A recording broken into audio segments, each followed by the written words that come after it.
हरि ओम समस्त को सुस्वागतम। आज आम पुणी एक नूतन विषय आलोचना करवा।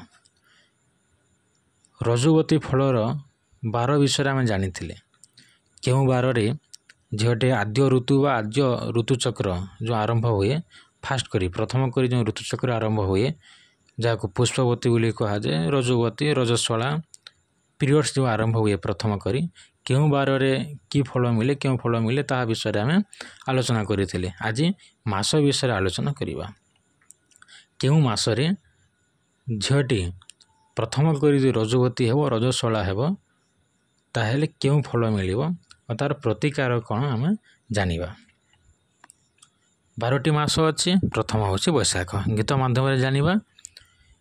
बैशाख मासरे रज हेले अर्थ हानि ज्येष्ठरे गोधन पृष्टि अति शुभ जानी। अर्थात बैशाख मासर मोटे भल नुह। बैशाख मासरे प्रथम करी जदि झीटी रजस्वला हुए ताहेले अर्थ हानि अर्थात खराब से झील जो बाहा हेब ता पाखरे से पैसा पत्र रहिबो नाही सब खर्ची हेब। ज्येष्ठरे गोधन पृष्टि अति शुभ जानी। ज्येष्ठ मासरे जदि प्रथम रजस्वला हुए ताहेले अति शुभ गोधन पृष्टि गोधन रहिबो बोली कहाइछे। आषाढ़े सौभाग्य नारी श्रावण रे दुखी भाद्रवरे हानि जान आश्विने कामुकी। आषाढ़ मासरे नारी सौभाग्य तार भाग्य भल। आषाढ़ मास बहुत भल। श्रावण रे दुखी श्रावण मास दुखपूर्ण अटे। भाद्रवरे हानि जान आश्विने कामुकी भाद्रव मास मध्य भल नुह क्षतिकारक। आश्विन रे कामुकी ताहा आश्विन मास मध्य भल नुह ता कामुकी गुण बढ़ाई थाए।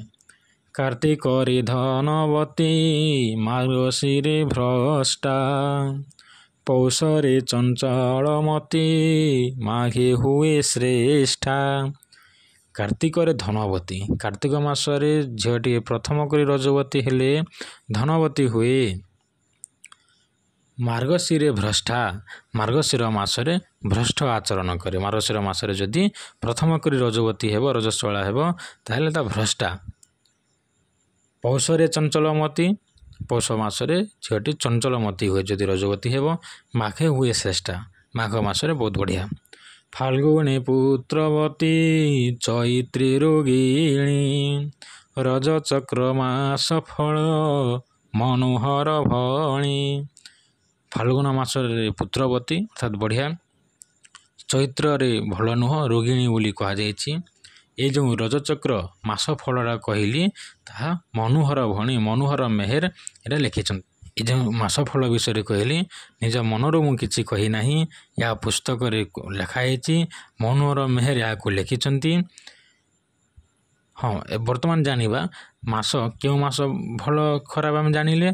जो मास भल बढ़िया कथा जो मास खराब अर्थात जो मासरे खराब बोली आम जानिले से मासरे जदि जो झीटी रजुवती हेब ताहले ताकू प्रतिकार करा जिवो। तो कि प्रतिकार कले हेब ना 7 दिन रे कि 5 दिन रे जो होम बा ब्राह्मण को डाकी जो दान दिया जाए से दान रे जदि आम गुड़ कि गुड़ आउ तेल दान देवा ताहले प्रतिकार हो जाव। लिखाई मास दोष को गुड़ तेल दान 12 दोषे दान अन्न बसन। अर्थात मास दोष को गुड़ तेल दान गुड़ आउ राशि तेल टी जब आम दान देदेबा ताहले जो झीर मास दोष थी ताहा प्रतिकार हो जाए। आज आम एक कथा जानिले। परवर्ती वीडियो रे क्यों करण रे झीटी रजुवती हेली क्यों फल मिले ताहा आम जानिबा। जय जगन्नाथ।